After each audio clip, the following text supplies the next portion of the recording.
Mes frères et moi-même le suivons lors de ses multiples campagnes. D'abord à Bastia, puis dans l'île d'Elbe. Notre père participe bravement, en héros, à cette campagne où il se couvre de gloire.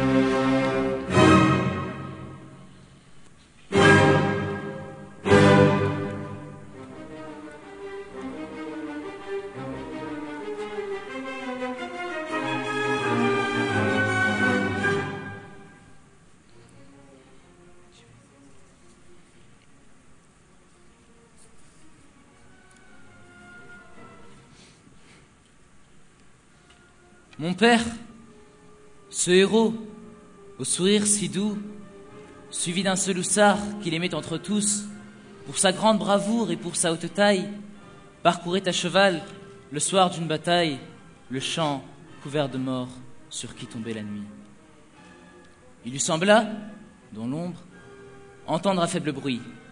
C'était un Espagnol de l'armée en déroute qui traînait, sanglant, sur le bord de la route, râlant, brisé, livide et mort plus qu'à moitié, et qui disait « À boire, par pitié !» Mon père, ému, tendit à son hussard fidèle une gourde de rhum qui pendait à sa selle et dit « Tiens, donne à boire à ce pauvre blessé. » Et tout à coup, au moment où le hussard baissait, se penchait vers lui l'homme, une espèce de Maure, saisit un pistolet qui les traînait encore et vise au front mon père en criant « Caramba !» Le coup passa si près que le chapeau tomba et que le cheval fit un écart en arrière. « Donne-lui tout de même à boire, » dit mon père.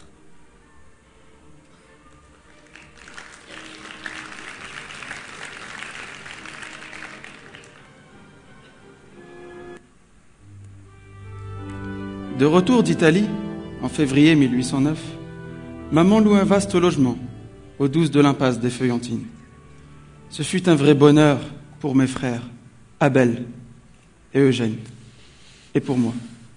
Nous découvrons cette vaste demeure, et surtout son jardin immense, qui était pour nous une véritable forêt vierge. Oh, les beaux arbres majestueux dont nous goûtions les fruits ainsi offerts.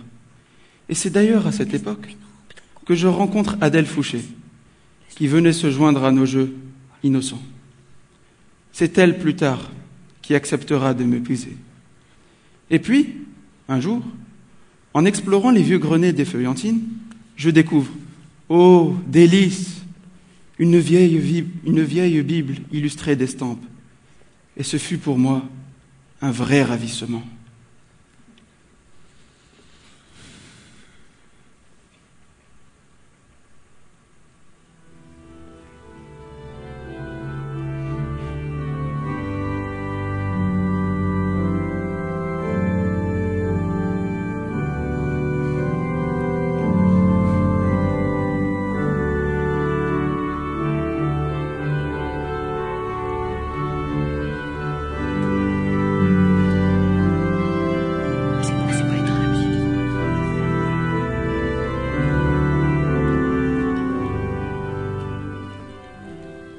Mes deux frères et moi, nous étions tout enfants. Notre mère disait « Jouez, je ne veux pas que vous marchiez sur les fleurs et qu'on monte aux échelles. » Abel était l'aîné. Moi, j'étais le plus petit. Nous mangions notre pain de si bon appétit que les femmes riaient lorsque nous passions près d'elles.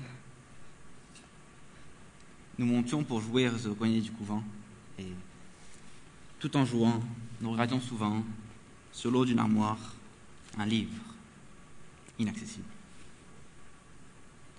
Nous grimpâmes un jour jusqu'à ce livre noir. Mais je ne me souviens pas comment nous fîmes pour l'avoir. Mais je me souviens bien que c'était une Bible. Ce vieux livre sentait une odeur d'encensoir. Nous allâmes ravis dans un coin nous asseoir. Des estampes partout. Quel bonheur. Quel délire. Nous l'ouvrîmes tout grand sur nos genoux, et dès le premier mot, il nous parut si doux qu'oubliant de jouer, nous nous mîmes à lire. Nous le lûmes tous les trois, ainsi tout le matin. Joseph, Ruth, Boaz, le bon samaritain. Et, toujours plus charmé, le soir, nous le relûmes.